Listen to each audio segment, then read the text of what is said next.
Alan Howarth, former MP and now member of the House of Lords. I'm very struck by the depressed, indeed grieving tone of all our speakers, and indeed in Douglas Carswell's case, possibly apocalyptic. And I would just suggest that we need to remember that we are in the deepest recession since the 1930s.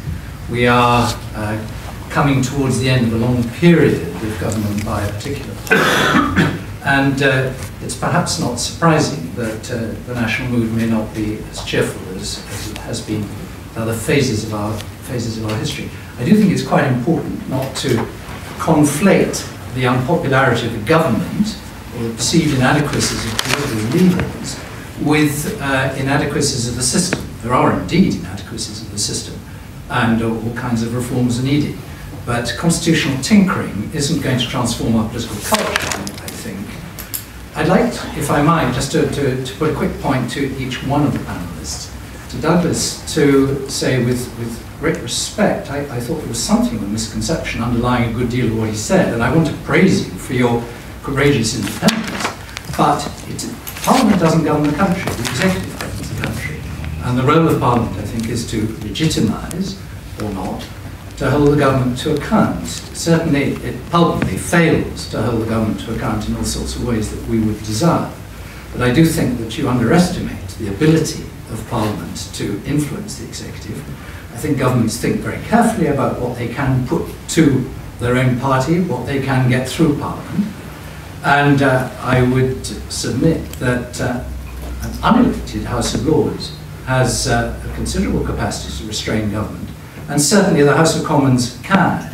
And members of Parliament can stand up to the whips, frankly, if they have the balls to do so, if I may put it quite so crudely. To Ben Wilson, you thought there were two prescriptions at the end of what you had to say that you thought were the most important desiderata.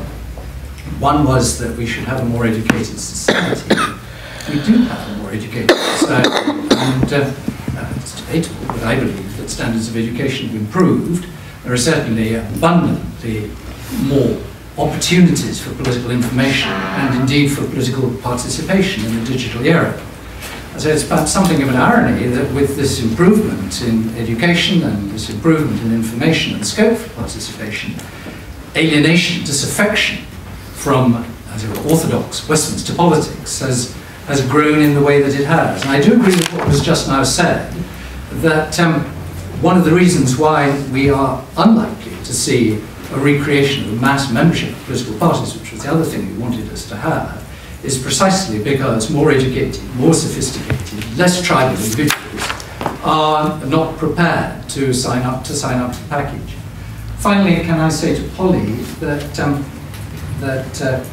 you took it as axiomatic that if we had proportional representation of some kind or another, presumably STV, we would see a qualitative enhancement of our politics.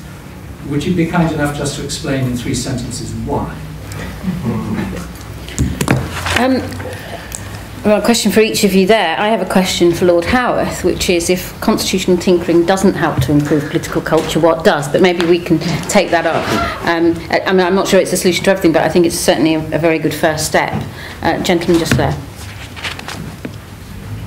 I'm Tony Breslin, I'm Chief Executive at the Citizenship Foundation. And I was really struck with your point about politicians being recast in a sense as managers and the string of issues around that. And I saw a parallel with an observation that we've been making for a little while, which is that citizens have been recast as consumers, and that maybe it's an unintended consequence of choice agendas and so forth. And I don't necessarily criticise those agendas by saying that, but the notion of politicians as managers and citizens as consumers strikes me as particularly depressing. You've made some suggestions, each of you have in a sense, as to how we might reconstitute these managerialist politicians as perhaps representatives, Democrats, what have you. I just wondered if you, and I guess I'm presuming or hoping that you might accept the premise, whether you had any prescriptions as to how we might reconstitute consumers as citizens. I'll just take one more question, maybe from someone without balls. Lady at the front. This is kind of following on from what's already been said about PR and how it would affect the way that people were involved in politics. Sorry, my name's Samantha Hawkins. I am an unemployed graduate, so I can speak for the unemployed in the country.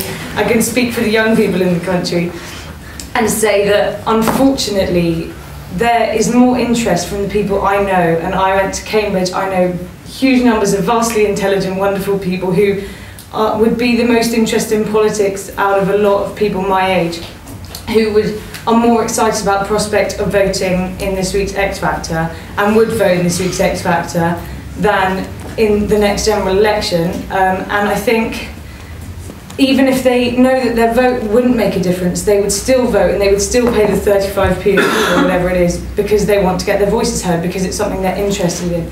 I don't think that changing to PR, although it is something I think that needs to be done, I don't think that will bring people more into politics. I think you need to bring people into politics to enforce that change into PR. You'll never get it without the support of the country and without the support of everyone in the country, and they will affect changes with accountability within Parliament, so with the whips and with the whole voting system.